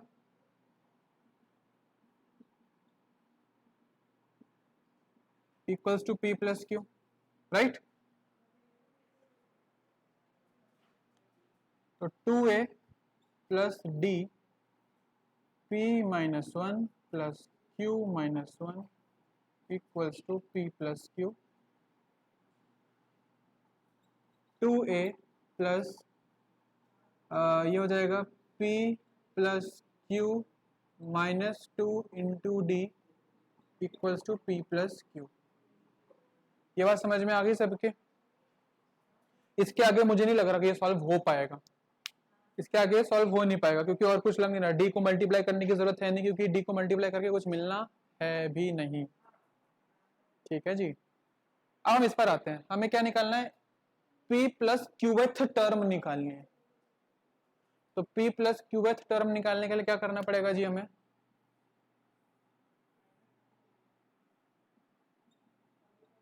a n equals to a plus n minus one into D, ये करना पड़ेगा,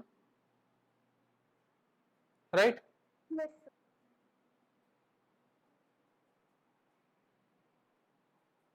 Yes, sir. तो समझिए। हाँ, और क्या कर सकते हैं देख लेते हैं। a प्लस, अब देखो भाई क्या कर सकते हैं हम यहाँ पर। अच्छा पहले यहाँ पे देखो कुछ गलत तो नहीं जा रहा, a plus P minus one D plus P plus Q हो गया, माइनस वन माइनस टू हो गया, 2a plus P plus Q. ठीक है, कोई दिक्कत नहीं लग रही। हम यहाँ p प्लस क्यू की जगह ये वैल्यू पुट कर सकते हैं। yes sir. ट्राई करते हैं, कहीं तो पहुंचेंगे। इस p प्लस क्यू की जगह ये पूरा लिख देते हैं, क्योंकि ये p प्लस क्यू की वैल्यू ये जा रही है ना पूरी की पूरी। तो 2a plus p plus Q minus two into D, ये इसकी जगह लिखा है माइनस वन, और बाहर इसका d, ऐसे लिख दिया हमने। कोई दिक्कत?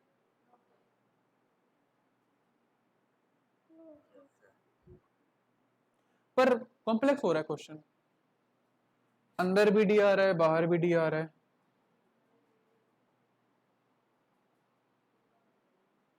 क्या करें क्या करें क्या करें, सोचना पड़ेगा। और देखो यहाँ आगे बढ़कर तो कुछ हो नहीं रहा है, हम इसको आगे नहीं बढ़ते हैं, कोई फायदा नहीं आगे बढ़ने का। ऐड करके देख लिया ना, सब्ट्रैक्ट कर लेते हैं एक बारी।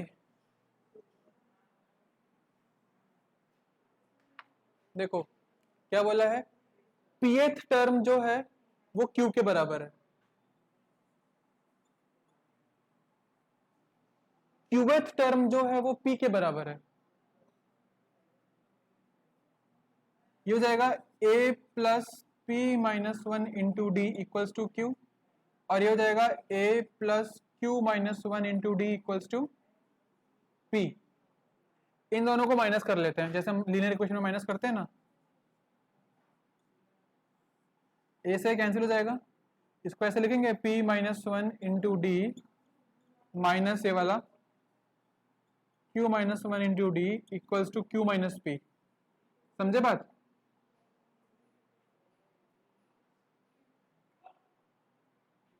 इन दोनों में d कॉमन आ रहा है,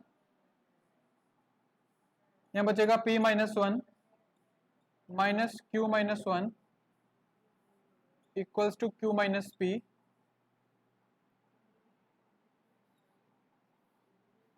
p minus one minus Q plus one equals to q minus P. Minus one से plus one cancel, D p minus Q. देखो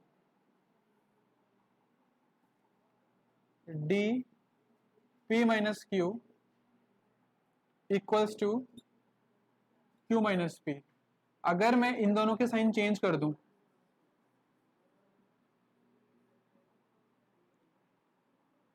तो इन दोनों में -1 कॉमन निकलेगा, अंदर बचेगा प्लस पी और क्यू की जगह माइनस क्यू हो जाएगा ये, अगर तुम दोनों में से माइनस साइन बाहर निकालूं तो ऐसे ही होगा ना। ये क्यों कर रहा हूं, ताकि दोनों कट जाएं, और डी की वैल्यू आ जाएगी -1।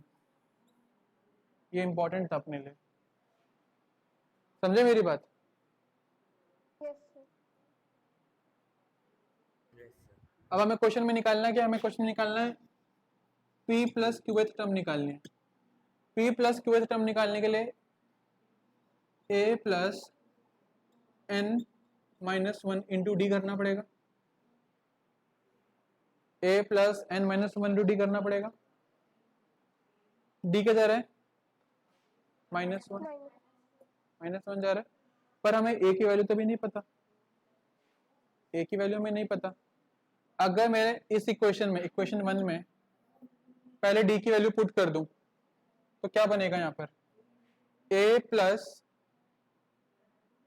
देखो a plus p minus 1 into D, p minus 1 into D, ठीक है, -1 इक्वल्स टू q, तो a प्लस p इंटू -1 हो जाएगा minus p, -1 into -1 plus 1 equals to q हो जाएगा ये।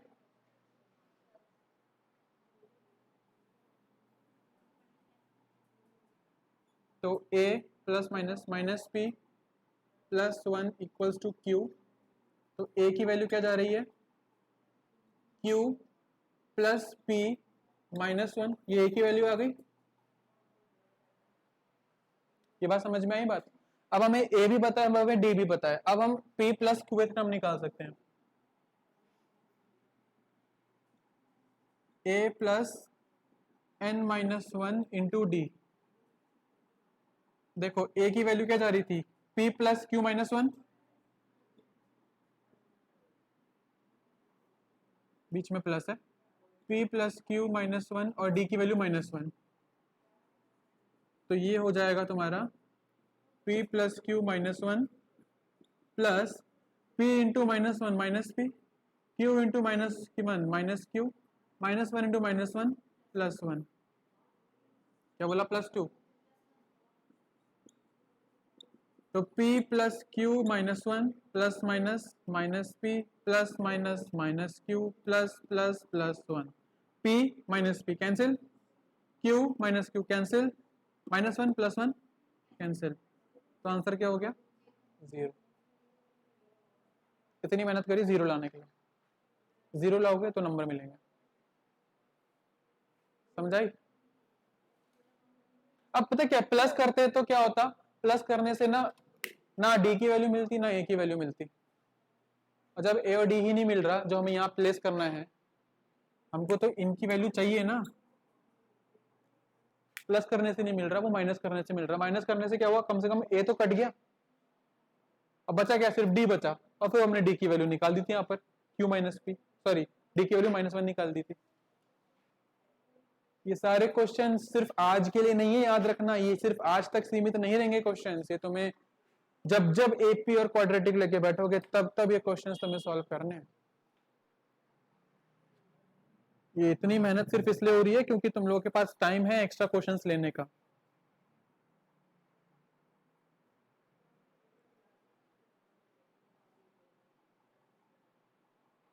नेक्स्ट क्वेश्चन पर आए, 9th।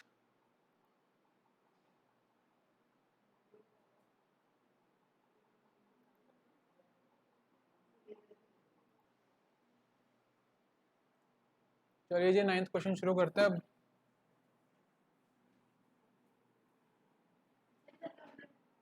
तो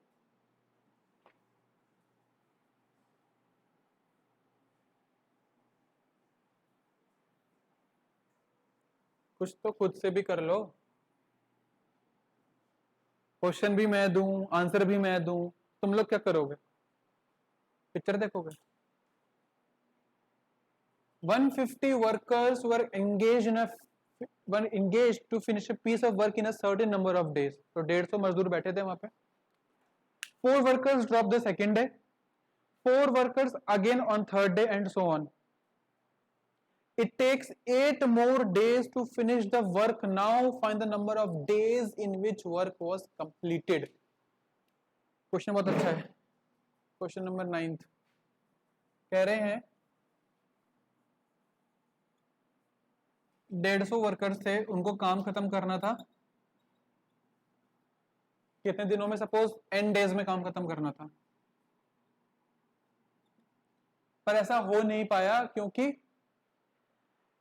150 वर्कर्स ने पहले दिन काम किया, फिर उसके बाद 4 वर्कर्स ने छुट्टी मार ली, फिर उसके बाद 4 वर्कर्स ने और छुट्टी मार ली, और ऐसा चलता गया.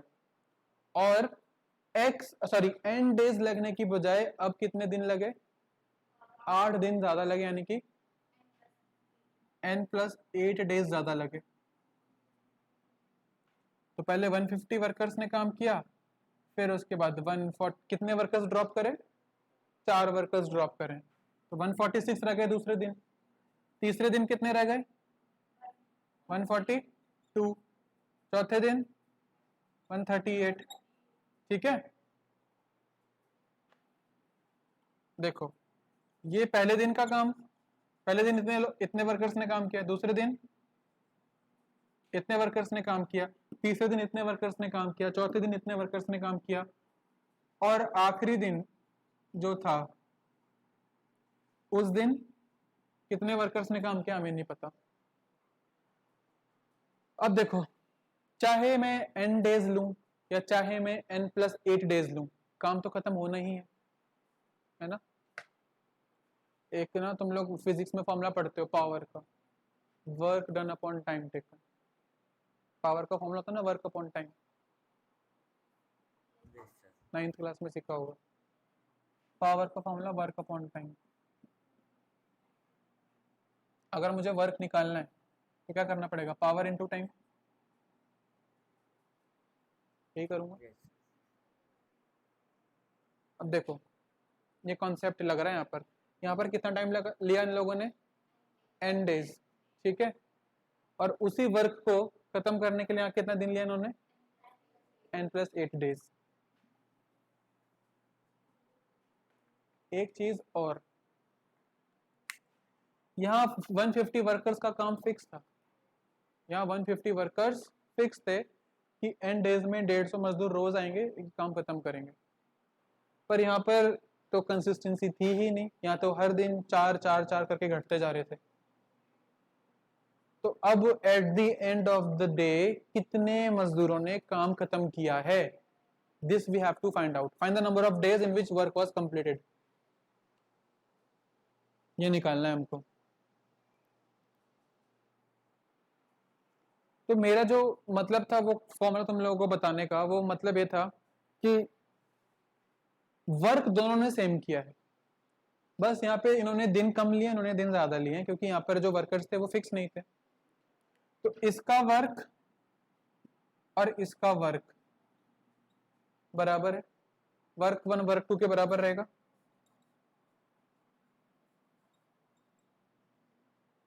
ठीक है, वर्क के लिए अभी क्या फॉर्मूला बताया था मैंने? Power into time. यहां हम पावर की जगह क्या ले लेंगे? वर्कर्स ले लेंगे. वर्कर्स इनटू टाइम, जितने वर्कर्स थे इनटू टाइम. तो वर्क 1 करने के लिए वर्कर्स कितने थे? 150, और टाइम कितना ले रहे थे वो लोग? n days. वर्क 2 में कितने वर्कर्स थे क्या हमें पता है? टाइम कितना ले रहे हैं वो? n-8 डेज ले रहे हैं ना. तो यहाँ पहले मुझे ये निकालना नहीं पड़ेगा कि इन वर्कर्स ने, टोटल वर्कर्स कितने हैं यहाँ पर, पहले ये नहीं निकालना पड़ेगा, क्योंकि पहले दिन जो थे वर्कर्स थे अपने पास 150 और दूसरे दिन 146.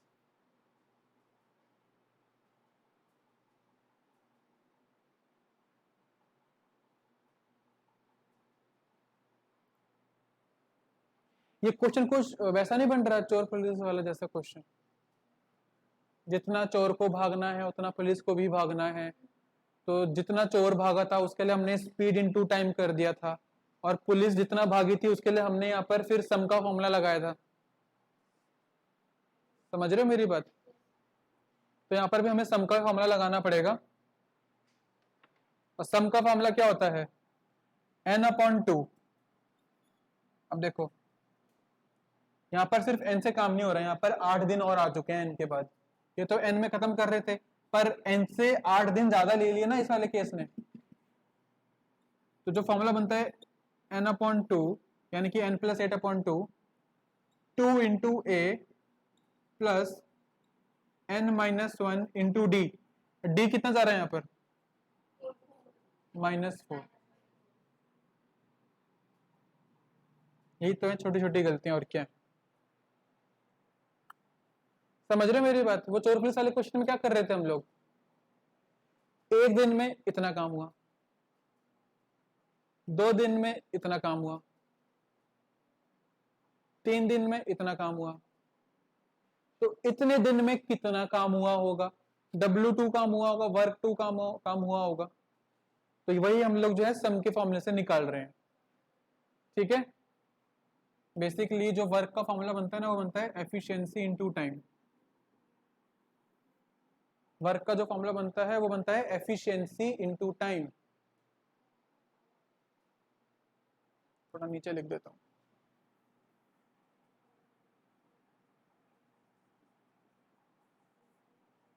Efficiency into time. हर एक वर्क की एफिशिएंसी 1 मान लो, तो 150 वर्कर्स की एफिशिएंसी 150 हो जाएगी। वो पहले दिन भी 150 थे, अगले दिन भी 150 हैं, तीसरे दिन भी 150 हैं, और लास्ट डे यानी कि जब उनका एंड डेज आ गए थे तब भी वो 150 ही थे, तो उनकी एफिशिएंसी भी 150 जाएगी।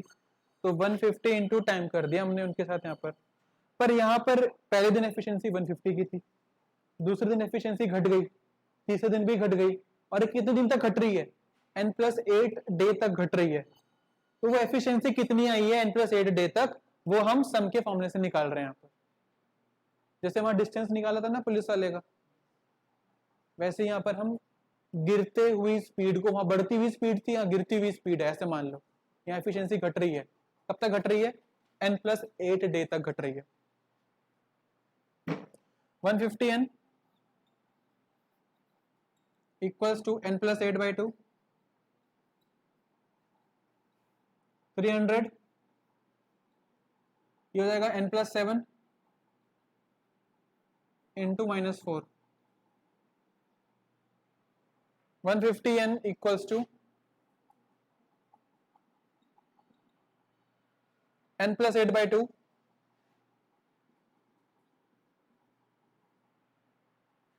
-4n -28,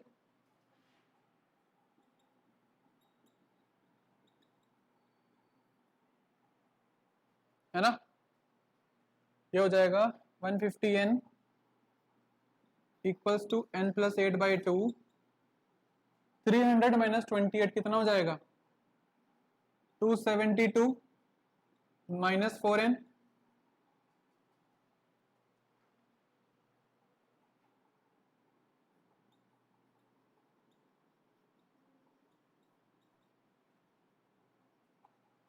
इसमें से 4 कॉमन निकाल सकते हो तुम लोग। 4 6 24, 4 8 -n।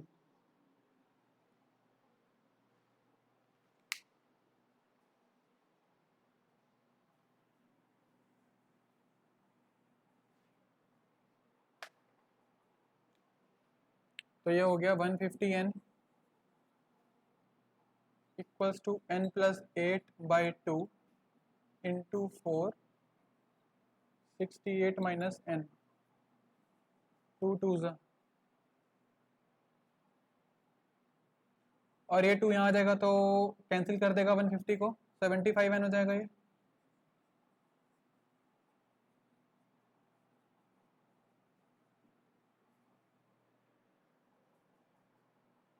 मल्टीप्लाई करते हैं,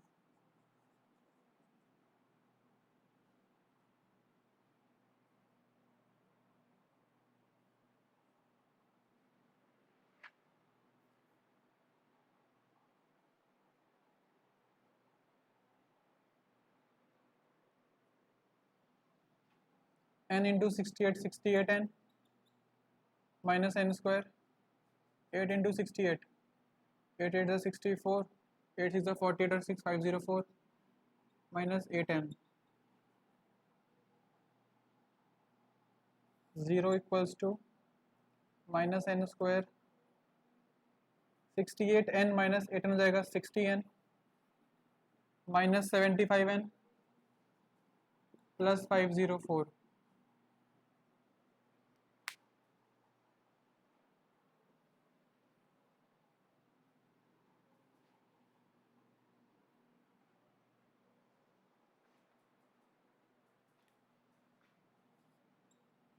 minus N square minus 15n plus 504। अब इन सबका साइन ऑपोजिट करना पड़ेगा, तो हो जाएगा N square plus 15n minus 504। ठीक है, इसको सॉल्व करेंगे क्वाड्रेटिक फॉर्मूले से। करो सॉल्व और मुझे बताओ क्या आंसर आ रहा है।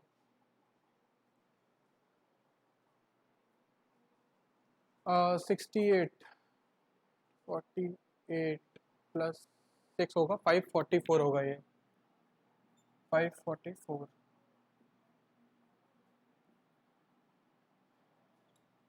तो N square plus 15n minus 544। मैं इसका तुम लोगों को आंसर बता देता हूँ सीधा सीधा क्या आंसर जा रहा है। इसमें n जा रहा है 17, n जा रहा है 17 डेज। मैं डायरेक्ट आंसर बता रहा हूँ। अब ये 17 डेज तब जा रहा है जब वर्कर छोड़ के नहीं गए हैं, अब वर्कर्स छोड़ के गए तो 8 दिन और लगे। तो ओरिजिनल अब क्योंकि वर्कर्स छोड़ के गए हैं तो 17 में 8 दिन और ऐड करेंगे, तो जो काम 17 दिन में खत्म होना था वो अब 25 दिन में खत्म हुआ, क्योंकि वर्कर्स की जो एफिशिएंसी थी वो हर दिन गिर रही थी। पहले 150 काम हो रहा था, अगले दिन 146, फिर 142 और ऐसे ऐसे गिरता जा रहा था। कब तक? n+8 डेज तक, राइट? Yes sir. अब आ जाते हैं हम लोग लास्ट क्वेश्चन पर।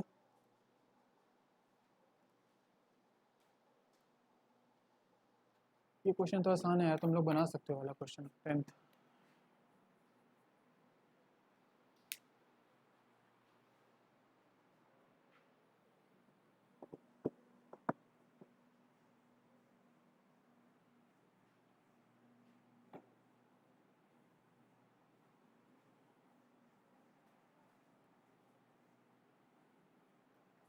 लिखा है the 8th term of an AP is 0।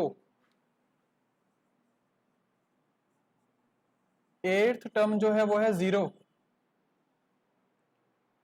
Prove that it's 38th term, इसकी जो 38th टर्म होगी वो ट्रिपल होगी किसकी? 18th टर्म की। ये हमें प्रूव करना है, कोई दिक्कत नहीं है। हमें ये पता है 8th टर्म 0 है, तो हम इसको ऐसे लिख सकते हैं a plus 7d equals to 0 और a equals to minus 7d, ऐसे लिख सकते हैं। क्यों? 38th टर्म निकालते हैं। 38th टर्म देखो क्या जाएगी, a प्लस 37d और a की वैल्यू क्या जा रही है? -7। तो ये हो गया 30d। 18th टर्म निकालते हैं, a प्लस 17d, a क्या जा रहा है? -7d, -7d प्लस 17d कितना हो गया? 10d। क्या 18th टर्म का 3 गुना 38th टर्म है? हो गया सॉल्व। कितना आसान क्वेश्चन था ये। देयरफॉर 38th टर्म जो है वो 3 टाइम्स है किसकी? 18th term. Easy PG. तो ये हुए हमारे 10 क्वेश्चंस खत्म टेस्ट के, जो तुम लोगों को बनाने थे और मैंने सारे बनाए हैं, और तुम लोगों को पता चल गया होगा कि कहाँ स्टैंड कर रहे हो और कितनी मेहनत की ज़रूरत है। मेरा काम यही है कि तुम लोगों को टाइम टाइम पर रियलाइज़ कराते रहूँ कि जितना तुम्हें लग रहा है उतनी मेहनत तुम कर नहीं रहे हो। ठीक है, तो इन सभी सवालों को वापस बनाइए बिना देखे, और जब तुम्हारे अंदर इतनी एबिलिटी आ जाए कि मुझसे सारे सवाल बन रहे हैं बिना देखे, तब अपने आप को समझना कि हाँ मुझे चैप्टर आता है। अदरवाइज कोई फायदा नहीं है नेक्स्ट चैप्टर्स बनाने का जब तक तुमसे ये इतने आसान आसान चैप्टर्स नहीं बन रहे। तो ठीक है, तो यही सारे सवाल वापस से करके लाओगे होमवर्क में और मुझे समझाओगे अगली क्लास में। मुझे क्या, सबको समझाओगे। Is it clear to everyone? Yes sir. Yes. तो आज की क्लास हम यही समाप्त करते हैं। Thank you, bye bye. Bye sir.